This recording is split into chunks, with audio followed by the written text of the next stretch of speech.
I couldn't really remember anything about Grandma Jo, but we had lots and lots of photos of her and Dad, and I always look at them whenever I miss Dad too much. She had short grey hair and wore glasses that were tied to a long golden chain. I wished I could have remembered her more, but sometimes, no matter how hard you try or how badly you might want to, your brain can't reach that far back. Why was she a refugee? I asked. Mum stayed quiet as Uncle Lenny placed 4 large chocolate eclairs on the table in front of us. I love chocolate eclairs. It's like having 3 desserts in one, but as much as I wanted to eat mine, I wanted to hear the answer to my question more. Uncle Lenny sat down again and cleared his throat. Have they done World War II in school yet? He asked my mum. World War II? I asked. You mean there was another one? Uncle Lenny nodded. Yep, just like the one you learnt about last year, but twice as bad, he whispered. Mum put my eclair on a plate and pushed it towards me. All you need to know, darling, is that Grandma Jo was a wonderful person, and she helped lots of refugees just like your friend Ahmet run away from a war too, she said. They ran away from a different war to Syria, one that started in Germany. They were running away from people who called themselves Nazis. Oh, I said. Anyway, the important thing is she survived, and she got to see you, exclaimed Uncle Lenny. Exactly, said Mum. Now, eat up, and let's get a game of Scrabble going before Uncle Lenny has to leave. I nodded, and knowing that my mum didn't want me to ask any more questions, I broke open my eclair. When we all got to school that first Monday of the second term, it turned out that nearly everyone had heard of Ahmet's story. It had spread over the holiday more quickly than news of a new flavoured packet of crisps, and just as quickly as he had become famous for being the boy that beat Brendan the bully, Ahmet became famous for being that refugee boy. I don't think anyone kept their promise to Mrs. Khan of not asking him any questions, because everyone in class tried to sneak in at least one whenever they talked to him. Even Josie and Michael and Tom couldn't help themselves and started to ask him things like, did you have cheese sandwiches in Syria? What was the weather like in Greece? Did you ever eat snails or frogs in France? I don't think Ahmet minded because we were his friends. If he understood the question, he would just answer yes or no, and if he didn't understand, he would just stare or shrug. But there were lots of people he didn't know asking him lots of questions too. Some classes even began to send messengers to see if they could find anything out. Messengers are usually the smallest kids in a class. Some of them are okay and leave you alone if you tell them that you don't want them to say anything. But the ones that work for the school bullies are especially annoying. It's not their fault really, but sometimes they won't listen to you even after you've already given them an answer. The most annoying messenger in school is Victor. Victor's extra skinny, even though he eats chips every day and has a gold earring in his ear. He works for 2 upper school bullies, whose names I don't know, but who always hang around the lower boys' toilets and shake anyone that goes in until everything falls out of their pockets. But he also works for a group of girls who always stand around the water fountain, so you never really know who he's messengering for. After everyone had found out Ahmet was a refugee, Victor followed us around for a whole week. At break times, lunch times, even home times, he would suddenly appear and ask lots of questions that I found strange. Like, where did you get your shoes from? Are you scared of fireworks? Can you make a tent from a shirt? Are you really 9 or secretly older?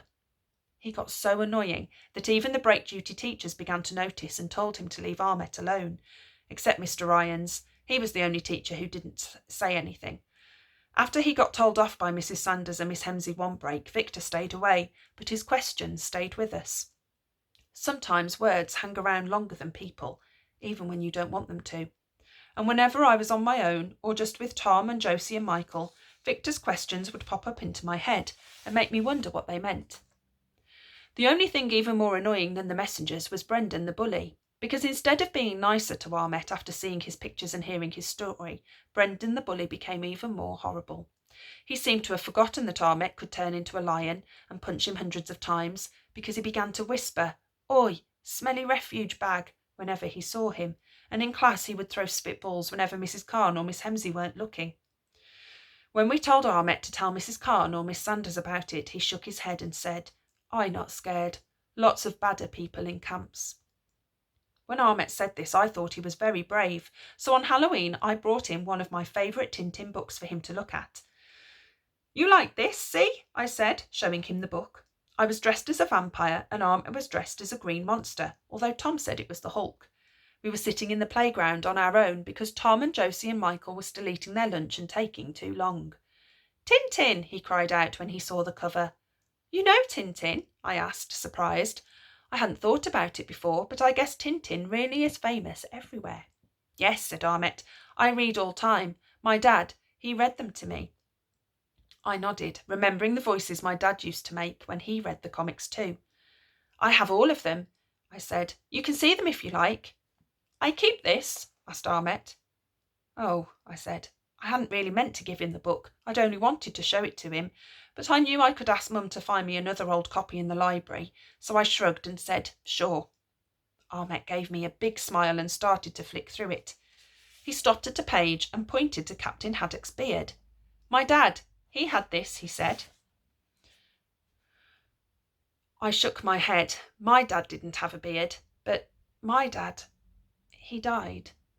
Ahmet nodded sadly and looked down at the picture.